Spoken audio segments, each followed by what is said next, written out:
For the world says that we are forsaken, but God says we are not forsaken. The world says that we are not evil and wicked and corrupt, but yet in the eyes of the holy God we are. This world can be very deceiving and full of lies. And a lot of people will try to correct the Bible. Well, he says I'm evil and wicked, but that's not what it says in the dictionary, what it means. It doesn't say that's what Google says what it means. It doesn't matter what this world describes it as. It's what the holy God of heaven describes it as. As he is holy, we are to be holy. As Jesus Christ spoke, Matthew 23, 25 through 27, Woe be to you, scribes and Pharisees, hypocrites, for ye make clean the utter side of the cup and of the platter, but within they are full of bribery and excess. Thou blind Pharisee, cleanse first the inside of the cup and platter, that the outside of them may be clean also. Woe be to you, scribes, Pharisees, and hypocrites, for ye are like unto the whited tombs, which appear beautiful and outward, but are within full of dead men's bones and all filthiness. Just because you go to the church house does not still mean you're living an evil and wicked life. Just because you seem to be quiet and humble and laid back does not mean you're living a holy life. Just because you sing praises and proclaim Jesus Christ as the King of Kings and Lord of Lords and sitting there spreading the gospel all over social media doesn't mean what you do at home alone and living the life, the music that you're listening to, the TV shows that you watch, the movies that you watch, not giving enough time to God or the Bible or praying. Doesn't mean you're not evil and wicked. If you are not obeying, if you're not paying your 10% tithe and sowing your seed and giving to the poor and constantly reading the Bible and constantly in prayer and constantly spreading the gospel, I'm sorry, but you're evil and wicked in the eyes of God. It doesn't matter how this world defines us. This world is a liar. This world lies to us constantly. It tells us we're forsaken. God will never forsake us. You people listen to this world, and it's sending you to hell. Oh, I'm not corrupt. Says who? Your dictionary? Google? Your friends? Your family? Your ego? Your pride? Oh, why don't you ask God? Ask God. Oh, in fact, if you don't even hear him, maybe you need to dive into the Bible and read with his understanding and not your own. Ponder on that for a moment. Are you living an evil, wicked life? If you are not obeying the Bible fully, through and through, every single step of the way, everything it says, if you are not obeying the Bible, even your Sabbath, one day of rest, one day of rest, one day of rest. I'm going to tell you right now, you are evil and wicked in the eyes of God.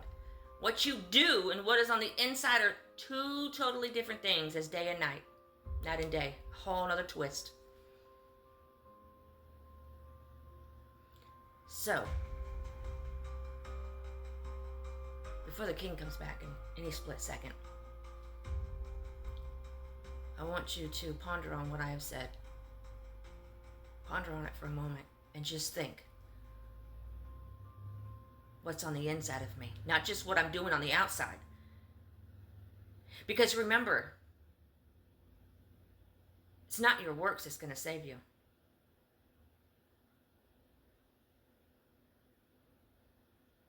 What is on the inside? What are your thoughts? What is in your heart? All these years, people cry about race. Oh, they don't like me because of this color. Oh, because of this. And I mean, it's every color. It's not just one race. It's every color complains. Oh, they're racist. Oh, discrimination. Oh, this. Oh, that. As it is written, he checks our hearts and he checks our minds. He knows your thoughts and he knows what's in your heart. So before you go crying about this and crying about that, why don't you check yourself before the eyes of God? Not worry about what man thinks of you, because Man can't send you to heaven or hell. Oh, but God sure can. And he can also send you in the flesh into the pit of hell. He doesn't need to wait for you to die. Before he sucks the life out of you, he does not need to wait. He will send you in the flesh. So check your heart and check your mind on a daily, throughout the day. Is this how Christ would have spoke? Is this how Christ would have thought? Is this how Christ would have felt? Was this how Christ would respond? Is this how Christ would walk? Think of how the mind of Christ was. Think of how the heart of Christ was. And baby, he was not no kidding. So please don't start that, oh, well, Jesus was like this and Jesus was like that and shame on you. No. Jesus Christ called them hypocrites and vipers and Pharisees. And he flipped tables.